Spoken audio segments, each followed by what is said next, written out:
গোলপোস্টের অতন্দ্র প্রহরী বিশ্বকাপ জয়ী Emiliano Martinez বিশ্বকাপ বাছাই পর্বে প্যারাগুয়ের বিপক্ষে ম্যাচের আগে ইনজুরিতে পড়েছিলেন পাঁচ পাখি। তবে ইনজুরি কাটিয়ে জাতীয় দলের জার্সিতে ফিরেছেন মাঠে।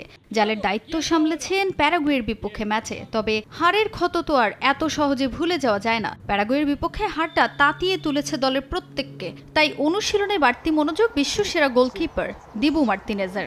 জাল অক্ষত রাখতে দৃঢ় প্রত্যয়ী দিবু পেরুর বিপক্ষে দ্বিতীয় ম্যাচের আগে করেছেন রাফ অ্যান্ড টাফ প্র্যাকটিস।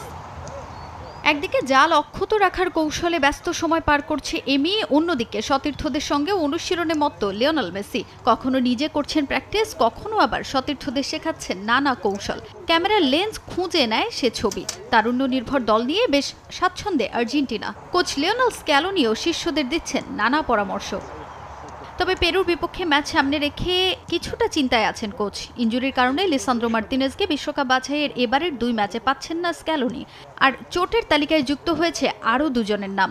ইনজুরির কারণে ছিটকে গেছেন নাহুয়েল মলিনা ও ক্রিস্টিয়ান রোমেরো।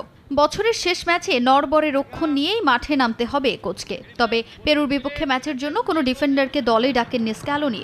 এই ম্যাচের জন্য স্কোয়াডে ডাকা হয়েছে সাবেক ফুটবলার দিয়েগো সিমিওনের ছেলে জুলিয়ানো সিমিওনেকে। যদিও এমন পরিস্থিতিতে চলতি বছরের শেষ ম্যাচে স্ক্যালোনি ডিফেন্স সামলানোর জন্য পাচ্ছেন মেদিনা, মন্টিয়েল, বালের্দি, ওতামেন্দি ও পেরেসকে।